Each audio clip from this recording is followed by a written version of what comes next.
I know, it's been a while, but welcome back to episode 7 of the Turbo 8th Gen Civic build series, baby.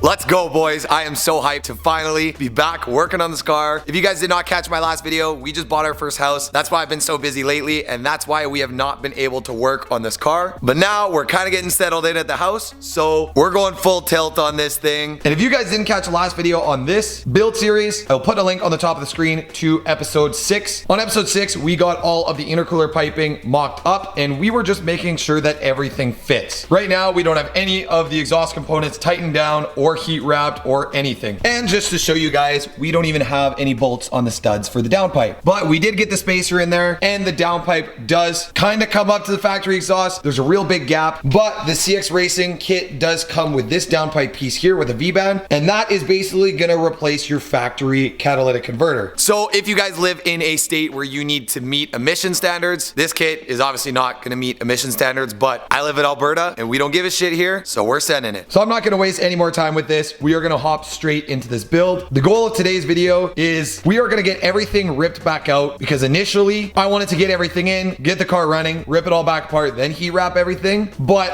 I decided that we're just gonna get everything heat wrapped and we're gonna get this whole kit installed and running and ready for the dyno in one shot. So the first thing that we need to do in today's video is we need to make sure that this downpipe is gonna work. So I need to get a bunch of nuts, tighten that downpipe right to where the turbo is gonna sit. I wanna get everything finalized and tightened up on the exhaust side of this turbo kit. We already know the wastegate fits because we had to lop off that piece on the transmission, but the downpipe, we did need this little like half-inch spacer in order to make the downpipe not hit the manifold. And if you guys are looking at installing this CX Racing kit, I did get a couple comments that were pretty useful from you guys. So if you guys have any information on these kits, always toss it in the comments. I know you guys watching these videos like to go in the comments and read and see if you can get any info that I missed in the video. But in one of the videos, I got a comment that said something about the thick wall manifold still gets all the same hot side components like the downpipe and all that as the regular manifold. And apparently the thick wall manifold has a slightly different placement, and that's why my downpipe is hitting the manifold. But we made it work with that little spacer. So I'm gonna hop under the car and show you guys what we need to do with this whole downpipe situation that we got going on here. And this is gonna be an event. So hopping underneath the car, you guys can see where the downpipe comes out right there. And on the left, you can see where the factory exhaust comes in. That factory exhaust comes down underneath the subframe and goes all the way back to that factory catalytic converter right there. So we are not going to be running any of this. This exhaust hanger is going to go. This whole pipe is going to be gone right back to that flange right there. Which, if you guys can see how rusty the bolts are on that flange, that is not going to be fun to take off. But whether we gotta cut it or whatever we gotta do, we're gonna get it off and we're gonna make it work. Then the downpipe with the V-band connection that I showed you guys before is gonna bolt right up with the V-band connection to the downpipe right off the turbo. And then it is gonna run over top of the subframe, come out to here, and then we will build our whole exhaust cutout setup that we want here. And then I'm trying to decide if we're gonna keep this budget build and run the factory exhaust just to keep it quiet. And then whenever we do pulls and stuff, we run the exhaust dump, or if we're gonna order a full race exhaust or something like that as a catback.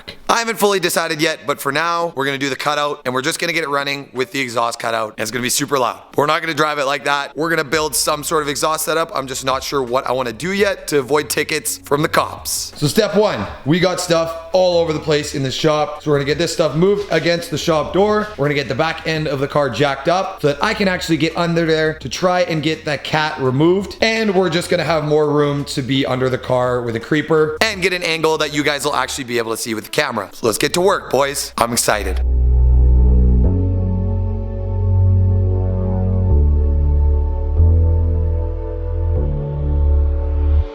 We got so much room for activities underneath there. And the funniest thing about this is that the new house, we have a lift. So this is gonna be kind of cool for this to be like one of the last builds that we have to do on the ground because we don't have a lift. Spray some WD-40 on there, but I don't think this is gonna help at all. I don't even know what size these nuts are. They're so freaking rusty. We're gonna say they're 12 mils. Come on, baby.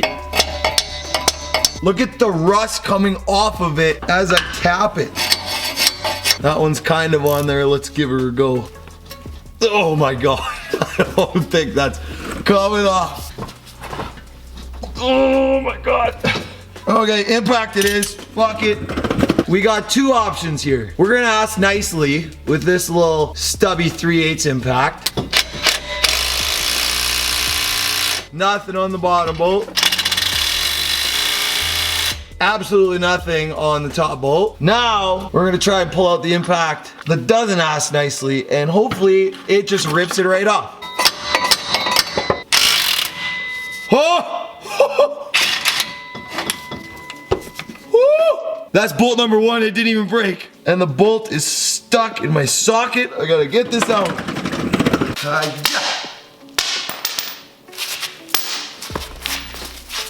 Oh, son of a...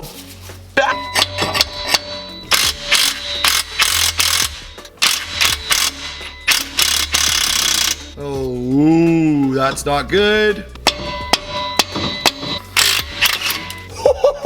2 for 3. Now, we got one more option for this bolt that's all seized. This is called a bolt extractor socket. We're gonna pound this guy on there and it's completely rounded out, but hopefully she takes her off. Oh, she is on there. It's not spinning, and neither is the nut. I wonder if I hit it with the impact and whack it with the hammer.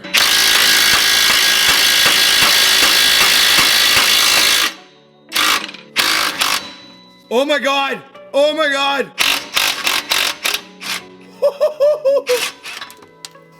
Woo! Let's go! Oh, that's hot.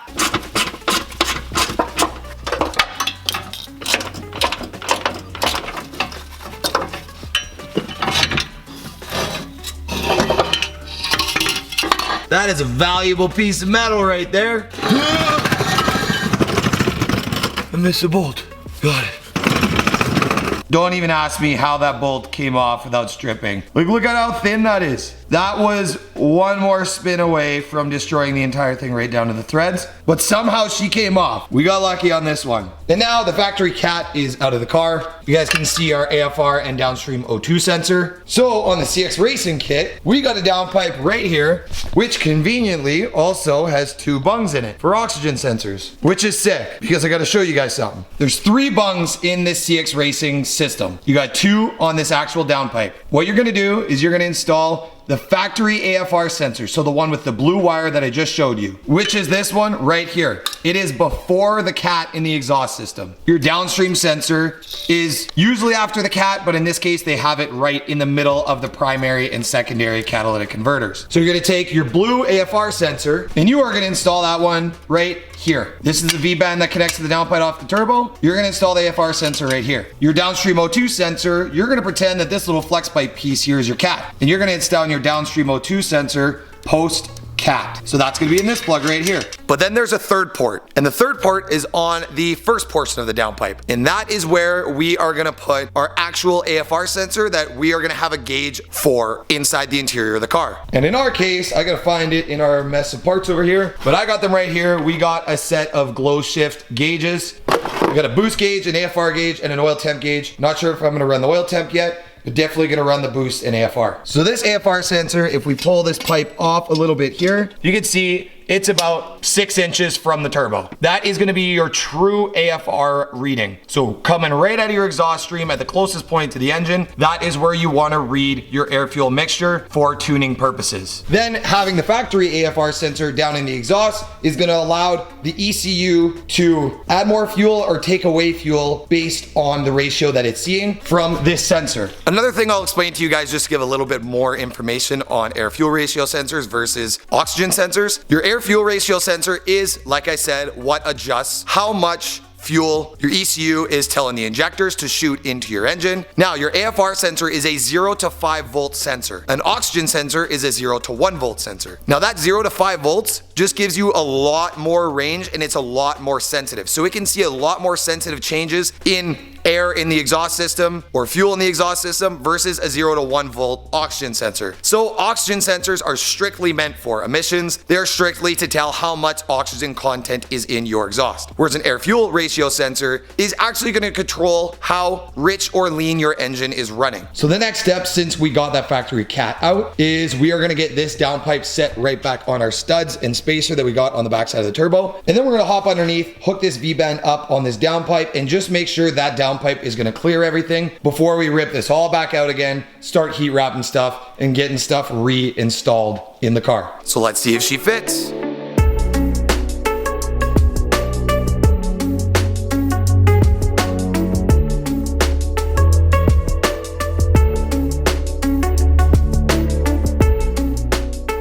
Well, final consensus is this factory exhaust is not gonna work. Even though this one isn't factory, I did weld this Nvidia N1 pipe on here. I used cheap Canadian Tire pipe and I drove this thing for 2 winters with that exhaust. It already rusted right through the exhaust. And I'll even show you guys where it rusted through. If you look, I did not paint any of the spots that I welded, so you can see what spots are the most rusty. Now I know I should put some Cerakote paint on the welds when I MIG weld this stuff. So if you look in the exhaust right there, you can see that there is a hole. And with the way that this factory exhaust sits, it is too long to meet up with that CX Racing pipe. The factory exhaust is also 2.5 inch. The CX Racing exhaust is 3 inch. So for now, what we're gonna do, since I built this exhaust system in a way that I can't take it out because there's no flanges here, I just welded it. I'm gonna cut it right here where this hole is. And then honestly, I'm just gonna get this car running with the open downpipe, and then we're gonna decide on an exhaust over the next couple weeks, whether I order another factory one, or we're gonna custom build this one and clean up the rust and cut out all the rusty spots, or if we're gonna order a full race or something like that. So for now, let's get that flange cut off, and then I will show you guys how the CX Racing downpipe fits.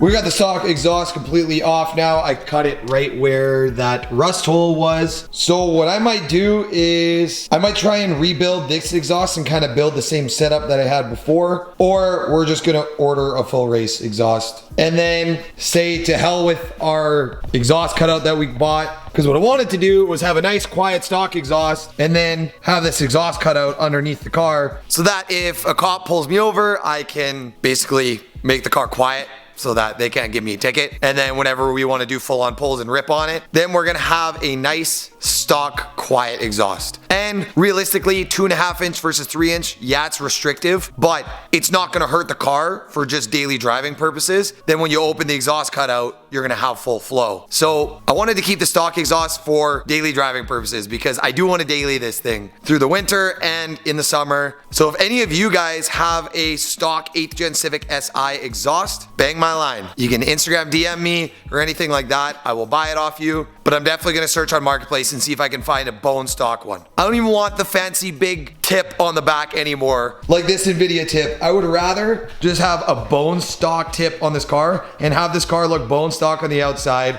and then you pop the hood and you see this. I think that would be hilarious. But anyways, now that we got that out, there's one thing knocked off the list. Judging by the way that the CX Racing downpipe is sitting, it's gonna work. The 2 exhaust bungs that are underneath the car are actually perfect placement for where the OEM exhaust sensors were, or oxygen sensors and AFR sensors. What we're gonna do now, since we took like 10 steps forward, is we're gonna take about 10 steps back again. And we're gonna start back at 0. Now we got everything just mocked up in the car with bolts loose and just loose fitment on everything. We know how it all works. We're just gonna pull it all out right now. We're gonna heat wrap everything we need to heat wrap, like the exhaust manifold, the downpipes, all that stuff. And we're gonna get it all reinstalled in the car, and we're gonna install it in one go. So I'm not installing stuff, tightening it all up, getting everything 100% done, and then pulling it all back out once it's running. Once this car is running, I wanna get it on the dyno and I wanna drive it. So our next step here is to pull out all of the turbo kit components other than intercooler piping. All the intercooler piping can stay. All this stuff can stay. All we gotta remove is the turbo, downpipe, and exhaust manifold and the wastegate. And then we're gonna heat wrap the manifold, the downpipe, and the wastegate, dump tube, and the second portion of the downpipe. And then we got a turbo blanket for the hot side of the turbo. As for the heat tape, we have a whole bunch of boxes here.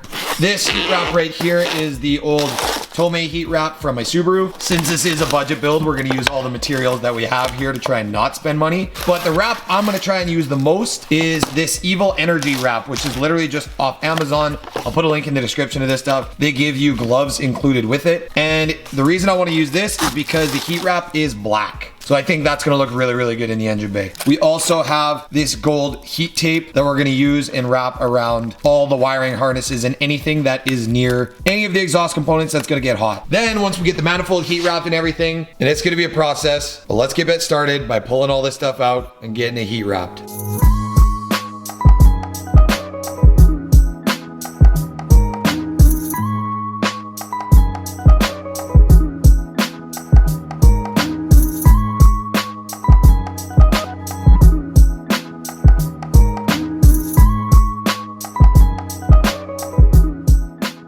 All right, boys, the toughest part about heat wrapping stuff for this build is done, which is this damn sidewinder manifold. Holy shit, does that suck to heat wrap. This thing is so tight and there's so many little bends and twists and crevices you gotta get through, but we got her done. So now that we got the exhaust manifold all heat wrapped and ready to go, one thing that does suck is I can't really heat wrap the collector portion where it mounts to the turbo, which kind of sucks because this is gonna be an area that's near the wire harness and all that stuff. I wish I would have Cerakoted this manifold and then heat wrapped over the dry Cerakote, but this is a budget build. And if I would have got these Cerakoted at a shop, it would have ran me about 150 to 200 bucks just to Cerakote the manifold, and that's not cheap. And we're being cheap building this car. We're gonna make this work. The next thing we gotta heat wrap is both portions of the downpipe and the wastegate dump tube, and the little transfer pipe from the manifold to the wastegate.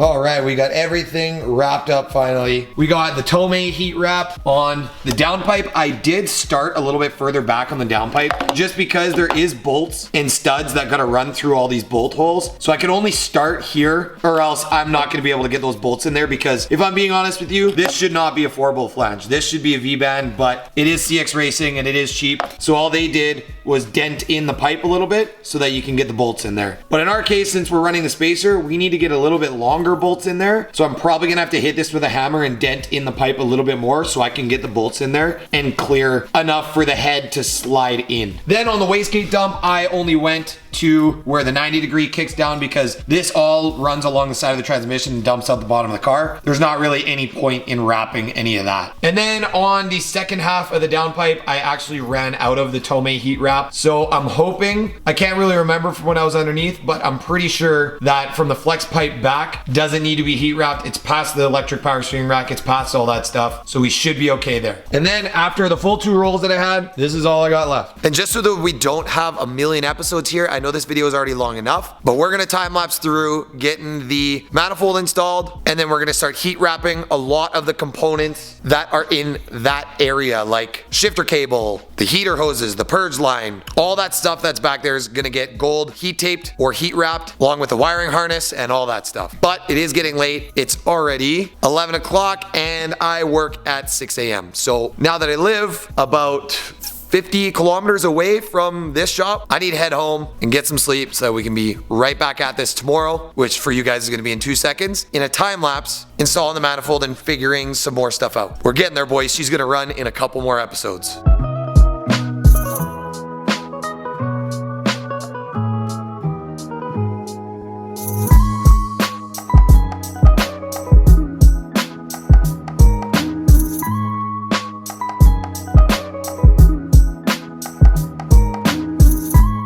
The next day and we are still going hard on this thing. We just got the manifold 100% installed. Hopefully that thing is never coming out again. I did use the CX Racing gasket. I know a lot of you guys were saying to use the MLS gasket that comes with the factory manifold, but the whole point of this build series is to test out the durability of the CX Racing kit and to test out the durability of the Jackspania Racing and Bull Boost Performance parts. And we're gonna see how reliable she stays. But if you guys want to purchase any Bull Boost Performance or Jackspania Racing Wastegate parts. I will have both of their websites linked in the description of this video. You can use the discount code Daniel10. It'll save you guys 10%. Save you some money on some already decently priced parts. And so far, it seems like they're pretty decent quality. We're definitely gonna test that out. So, on the 90-degree elbow, you are gonna use the actual metal gasket that comes with the wastegate. there's a couple gaskets that come with it. Two of them look like this. They're more of just a felt gasket. This gasket is gonna be for the two flanges on the actual wastegate itself. But on the dump tube that is going to The exhaust manifold, that one's gonna be real hot, so you're gonna use the actual metal exhaust gasket right there. And in the CX Racing photos on their website, this manifold is threaded, but in my case it wasn't, so I had to get 2 Allen head bolts and 2 nuts on the back side of this flange in order to install this 90-degree elbow, because there's no threads in the manifold on mine. For some reason, the bolts pass right through. So the next step, what we're gonna do is we are gonna get the wastegate installed, then get the dump tube installed. Then we have that whole manifold and wastegate set up 95% installed, other than vacuum lines for the wastegate. But the reason I wanna get the wastegate installed first is because then we can run our coolant lines, we can run the brake booster line, the purge valve line, the fuel line, and we can run this wiring harness, because I de-loomed a lot of this and I don't really remember how this runs. We've kind of had this car apart almost for freaking like 10 months now at this point. So I'm just gonna run the harness again, see which way it all orientates, and then we are also going to gold heat wrap the harness. And I'll put a link in the description to this gold heat tape on Amazon as well. Another tip before we get into the time lapse, you guys are tightening the exhaust manifold. Don't make your life hard and try and tighten all the bolts from the top, please. I tried it, it sucks. Just go underneath. There's so much more room to tighten them from underneath. Other than the nut on the far right side of the manifold, which is the passenger side, the nut that tightens to the stud, you have to use the open end of a wrench or else you're not gonna be able to get on it, and you have to tighten it from the top. Let's see if I can figure out how this harness runs again. It's been a minute.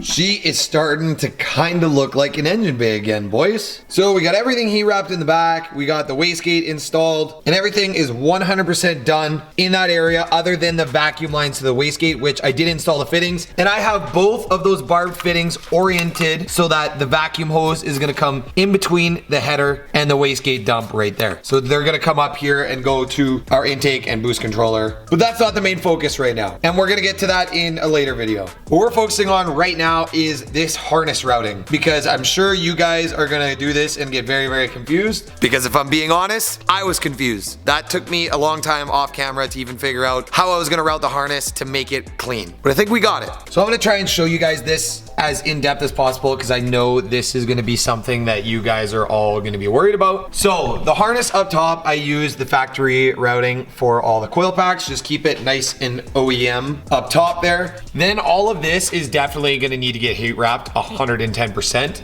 But the important thing is factory, there's a big plastic piece that comes here and covers over the factory upper coolant housing and all that stuff, and all these wires are in it. The big thing here is you're gonna have a couple connectors left. This connector here is for the purge valve, which I snipped the zip tie that secures it up top here, and now we got a nice long wire so we can secure the purge valve wherever we have space to run the line. Because I am gonna daily this car, I do want it to get half decent fuel economy, so I'm probably gonna get a fuel economy tune and a party tune. So I am gonna run a purge valve. We just gotta mount it somewhere and run a hose back to the intake. So I wanna keep this connector here. Second piece is just this little shorting wire right here. It's just a loop in the system in the harness. And then we got this big bulkhead shorting bar connector right here. These two are just gonna sit loose, but they're very close to the exhaust and stuff like that. So I'm gonna tape these up, and honestly, I'm just trying to decide whether I wanna tape them into this harness or if we're just gonna tape them together and let them hang down there. But then we are gonna have to gold heat tape all of these wires right here. They run to your factory ECU. And that harness has to go above the shifter linkage. Stock, there's a big piece that sits right here that these secure to, but we don't have that, so it's just gonna hang out. And I haven't 100% figured out how we're gonna secure it so it doesn't rub on anything. But it does need to sit above everything.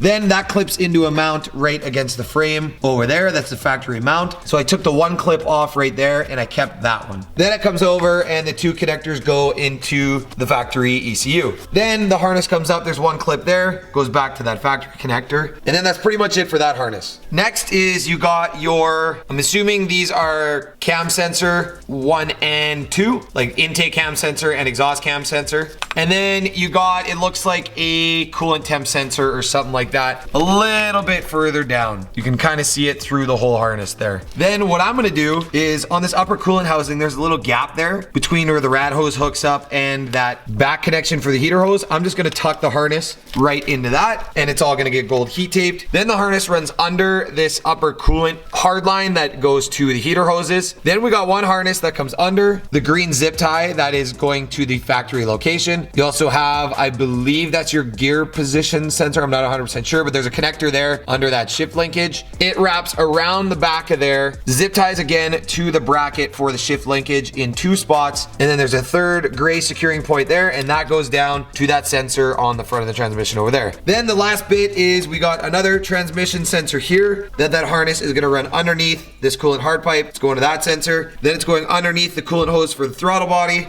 up to our electronic throttle body connection. That harness comes up. It's going to go to all of our injectors and ground on the intake manifold there and our map sensor. Then we got the other harness that runs underneath and plugs in right down there. You guys can kind of see it. That's another bulkhead connector. Honestly, not sure what that one is for, but it looks like it feeds the rest of the harness under the manifold. Then one thing I did off camera was I pulled my map sensor out of my stock intake, and we got her slapped into the intercooler pipe right there. And that harness just runs kind of under the rad hose here to there. So my next step is to take some electrical tape. We are going to tape these together, kind of tape the harness up, make it nice and guarded there so we got fresh tape. And then we are going to gold heat tape everything in this area that's anywhere near any exhaust components. The harness down here I'm not so worried about, that runs under the shifter linkage, but all of this main stuff right here is all going to get heat taped.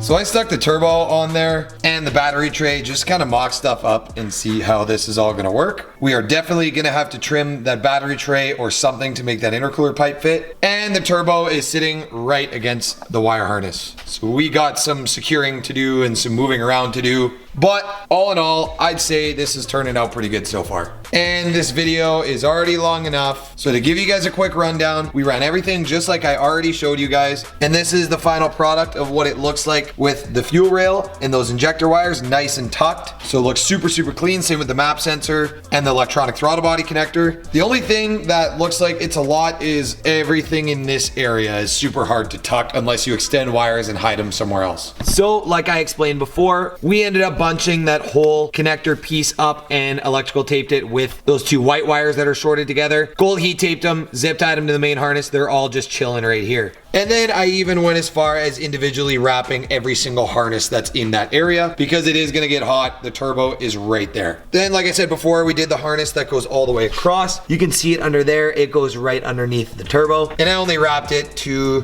the corner there before the clip, right there. So this is not the final placement of this wire harness, but that is gonna be it for this episode. So thank you guys so much for watching. Leave a thumbs up if you guys learned something in this video. We got episode 8 coming soon. We're going balls to the walls on this car. I want this car running before or right at the beginning of when the snow flies. It's November right now. I live in Alberta, Canada, so she's gonna snow soon. So like I said, that's gonna be it for this video. We got lots done today. Peace out, you guys. If you made it to the end of the video, thank you. I appreciate you. I'll catch you guys in the next one. Also, go get yourself a Something Cool hoodie if there's any left on the website. They might have sold out by now.